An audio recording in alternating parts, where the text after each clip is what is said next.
Diabetes వచ్చిందంటే కంటి చూపు తగ్గిపోవడం, గుండె రిలేటెడ్ సమస్యలు, అలాగే నరాల బలహీనత ఇవన్నీతో పాటు మజిల్ మాస్ తగ్గిపోతూ ఉంటుంది. బలహీనంగా కనిపిస్తూ ఉంటారు. వీటన్నిటికీ ఒక సొల్యూషన్ ఉంది. అదేంటో చూద్దాం. డయాబెటీస్ వచ్చిన వాళ్ళల్లో over a period of time muscle తగ్గిపోయి సన్నబడిపోతారు వాళ్ళు.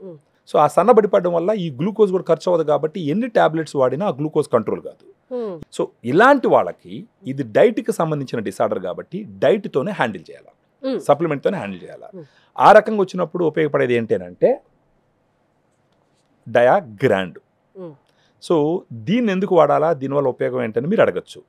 ఈ డయాగ్రాండ్ వల్ల ఉపయోగం ఏంటంటే డయాగ్రాండ్లో 5 రకాల ప్రోటీన్ సోర్స్ ఉంటుంది అనమాట. ఒక 100 గ్రామ్ పౌడర్కి 24 గ్రామ్స్ ప్రోటీన్ ఉంటుంది. ఈ 5 రకాల నుంచి వస్తుంది: whey, casein, soya, green pea, brown rice. ఇండియాలో 5 రకాల ప్రోటీన్ సోర్స్ ఉన్నటువంటి సప్లిమెంట్ ఏది లేదు. డయాగ్రాండ్ ఇండియాలోనే లేదు, ఇండియాలోనే ఒకటే డయాగ్రాండే ఉంది. ఇది సరైన ప్రోడక్ట్, రిజల్ట్స్ ఖచ్చితంగా వస్తాయని గ్యారంటీ ఏంటి? ఇది FSSAI అంటాం, అంటే food standard safety authority of India అని చెప్పేసి వాళ్ళు అప్రూవ్ చేసినటువంటి కాంబినేషన్ ఇది. సో వాళ్ళు అప్రూవ్ చేసినారంటే ఇది యూజ్ ఉంటుంది కాబట్టి గవర్నమెంట్ బాడీ అప్రూవ్ చేస్తుంది.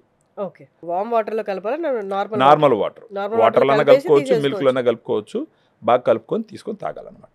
ఎన్ని డేస్ లో రిజల్ట్స్ చూడొచ్చు? మనకి మామూలుగా ఇప్పుడు ఏది కూడా సప్లిమెంట్ అంటే ఒక డిసిప్లిన్ ఒకటి ఉండాలన్నమాట. ఫస్ట్ ఏమవుతుంది అంటే డయాగ్రామ్ తీసుకోవడం వల్ల వాళ్ళు ఎక్సెస్గా ఫుడ్ తినరు. ఇది ఓవర్ పీరియడ్ ఆఫ్ టైం ఇప్పుడు మనకు మధ్యలో పెట్టాలనుకోండి. అంటే ఇవాళ నేను తీసుకున్నాను అనుకోండి, నా క్రేవింగ్స్, ఆకలి ఎక్కువగా ఉండడం, ఇది ఎప్పటి నుంచి తగ్గొచ్చు? ఒక వారం 10 రోజుల్లో తెలుస్తుంది మీకు. బాడీ దానికి అడాప్ట్ అవ్వాలి కదా, బాడీ ఇది పోయి బాడీలో అడ్జస్ట్ అవ్వాలా, బాడీ దాన్ని రికగ్నైజ్ చేయాలా, బాడీ దాన్ని రెస్పాండ్ కావాలా. అట్లీస్ట్ వారం 10 రోజులు అట్లా తీసుకుంటూ పోతే ఓవర్ పీరియడ్ ఆఫ్ టైం వాళ్ళ డిఫరెన్స్ తెలుస్తుంది. ఆకలి తగ్గుతుంది, ఎనర్జీ పెరుగుతుంది, రోజంతా ఎనర్జెటిక్ గా ఉంటారు వాళ్ళు. సో వాళ్ళకే తెలుస్తుంది అనమాట శరీరంలో. అంత ముందరికి ఇప్పటికీ తేడా తెలుస్తుంది.